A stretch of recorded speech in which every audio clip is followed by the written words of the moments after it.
People, things are getting serious and things are getting very, very scary.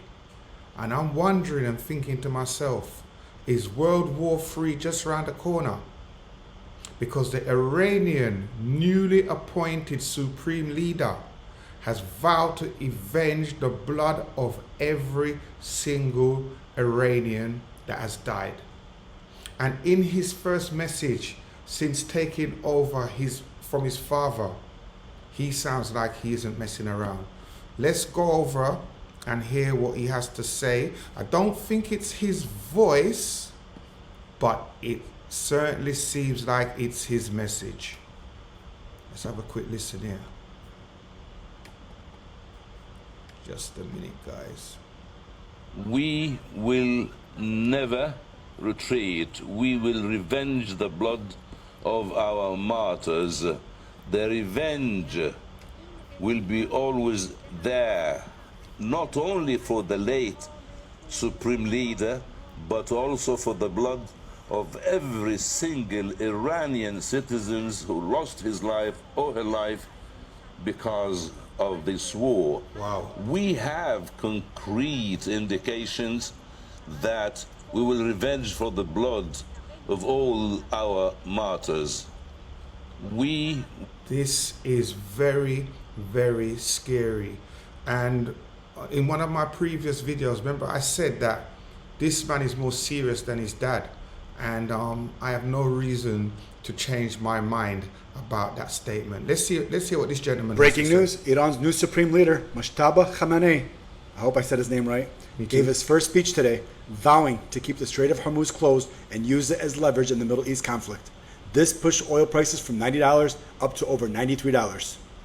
He called on People, go and fill your car up with petrol right now, because by the weekend, by next week, we don't know what price petrol is going to cost.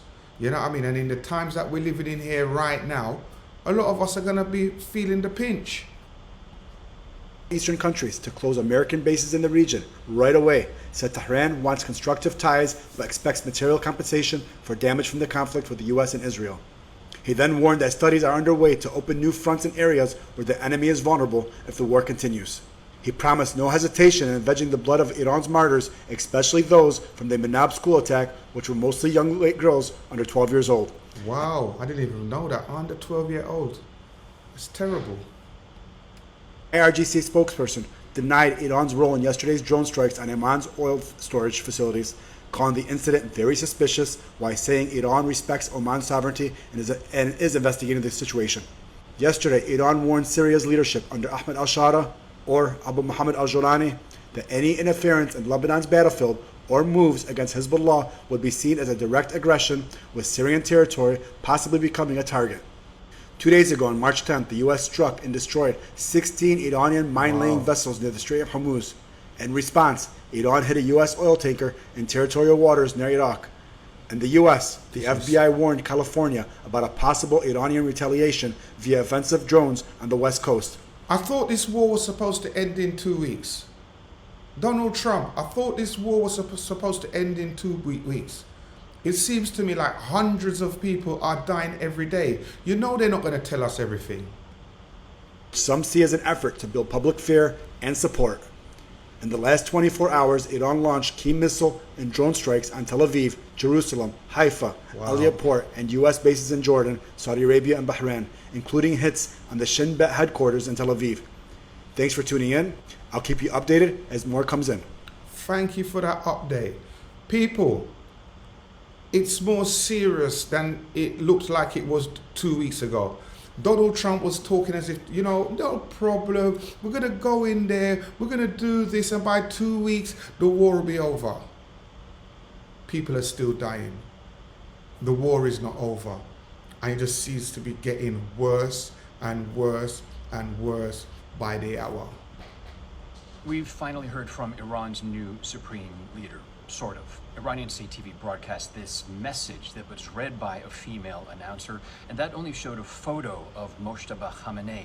Now, in that message, he laid out his direction of the war. He demanded that the U.S. close all of its bases across the Middle East, and that those bases will be attacked, as they have been targeted, like Al Udeid Air Base in Qatar, which is the biggest in the region, and in Bahrain, which is home to the U.S. Fifth Fleet. The new Supreme Leader also said that the Strait of Hormuz should continue to be closed, and as a tool to pressure the enemy. Now, this pressure is energy and it is economic. As we've been saying, about 20% of the world's oil goes through Hormuz. As Khamenei spoke, we also saw the price of oil tick up even higher, and that is translating to pain at the pumps for shipping and for air travel. That's what I was saying.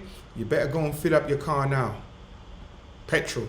Mojtaba Khamenei also had a message of friendship for Iran's Gulf neighbors, which have been getting hit by missiles and drones.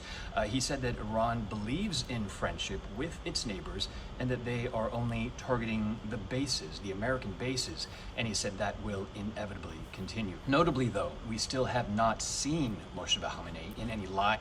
Okay, so what he's saying is that he hasn't got a problem with these places or these countries that he's bombing. It's just the American, the US bases that is bombing. Okay. Or recorded way, no video at all, so we don't know how hurt he is, especially after an Iranian diplomat said that he was wounded in the first day of this war in his legs, a hand and an arm, and that was the same strike on day one when his father, the last Supreme Leader, along with his mother, his wife, and his son were also killed. Khamenei also called for Iranian unity, and he emphasized revenge in the days and the weeks to come. We've finally... People, let's switch the screen, because it just seems to me like things are just going from bad to worse, from worse to worse to worse. The Ayatollah has spoken, and in that statement he sends a clear message that Iran intends to respond to the death of its citizens and will not remain silent in the face of what he sees as USA and Israel aggression.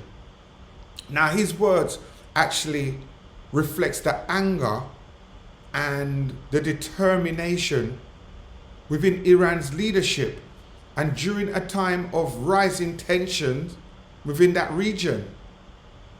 They're going mad, they're angry, they're vexed. And as the situation continues to unfold, many around the world will be watching closely to see how Iran's next moves shapes the future of the conflict, and whether efforts to calm the situation can prevent further escalation. The message from the new leader is one of resolve, determination, and guess what?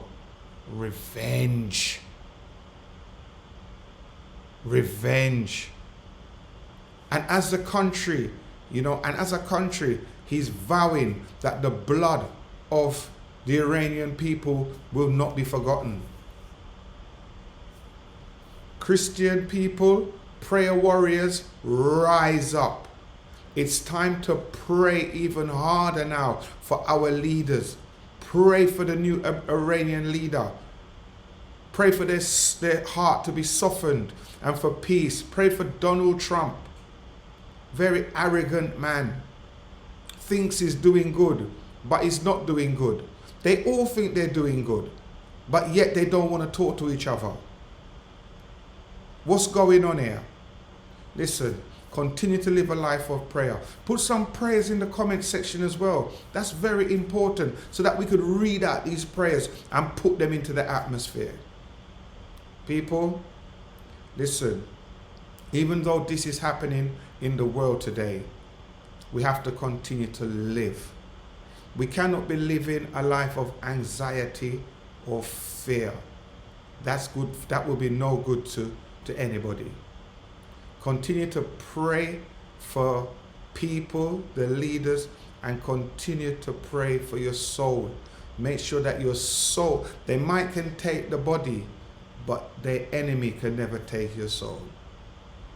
God bless you all, and have a good day, even though we're in this time of pressure and what looks like to be looming to me, World War III. Get into the comment section make a comment, share, because sharing is caring for one another. God bless you all.